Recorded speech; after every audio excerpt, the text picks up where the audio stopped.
Good morning, hello, how's it going? This is a demonstration video.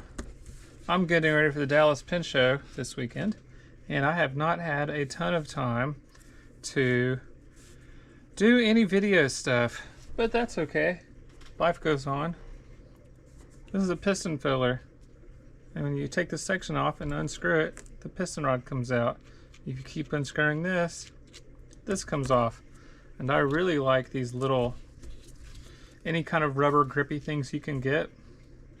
Grip it hard.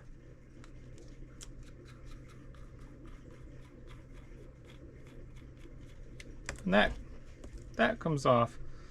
Now sometimes these, when I buy these piston units, they come with silicone grease all over them.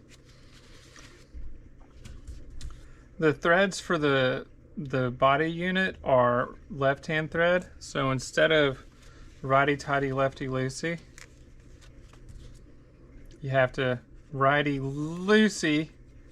So I just screwed that right-handed ways, clockwise, right? And that's coming out. Okay, so there's your parts. So, put it back together. Let's put this on this.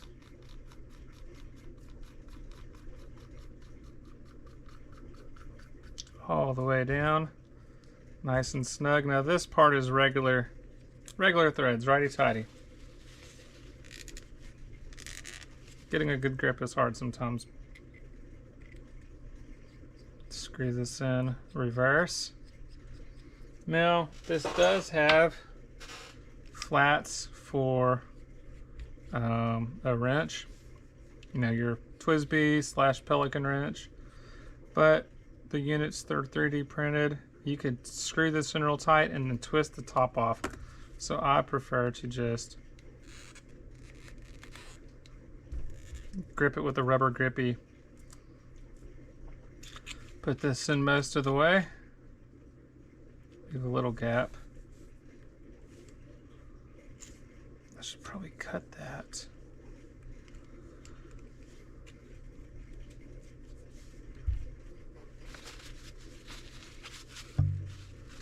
Now, you put it in first, that's closed, that's not all the way down.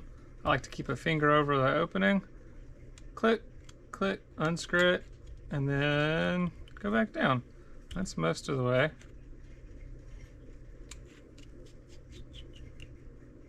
That's almost all the way. Let's see if we need to cut the back of that little rod. Oh. Yep, all right.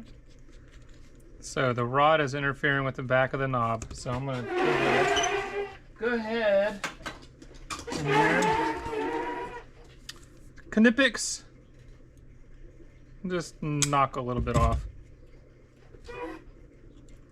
Stick it back in there. Nope, now it actually touches the mechanism. So instead of holding against the rod while I click it, I'm gonna just come back in a little. Knock the piston rod out, screw the knob back in a little bit. Oh, needs to go back a little more. Okay, so the rod's out. I'm gonna go back in a little, push that in. All right, so I've got a bigger gap than I expected. So I'm gonna do, carefully push, I'm pushing with this finger against the rod. Click. There we go. I'm happy with that. Yeah, and then you can take a little bit of silicone grease that you keep in a different bottle for a toothpick. Shove it all the way in, just a little bit. It doesn't need much. And then a little bit more grease and put some more grease on the threads of your section to seal your section.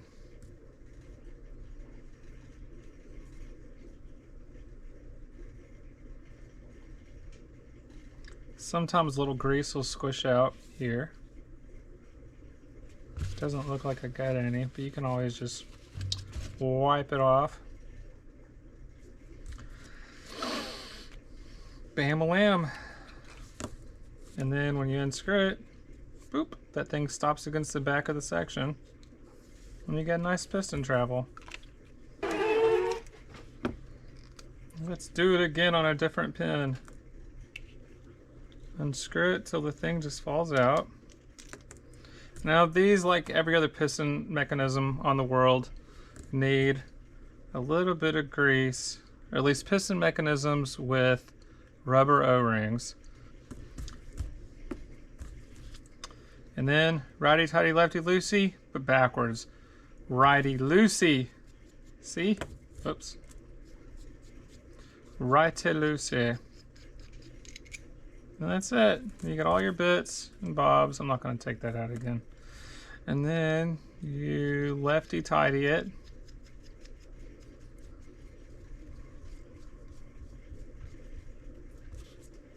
Little rubber grip. Use some muscles, some big arm muscles. Let's see. That should be all right. Turn that down till there's, I don't know, a couple millimeters in between the knob and the barrel. And you can kind of rotate this until the piston rod falls into the middle mechanism doo-woppy. And then give it a screw down. And then you push your finger against the rod head and go boop until it clicks. I might be able to do one more click to get it really seated in there nice. And I like these because they're super easy to work on. And they're inexpensive to buy. They just take, you know, a good bit of extra work to make the pin around them. But I love them. Look at that.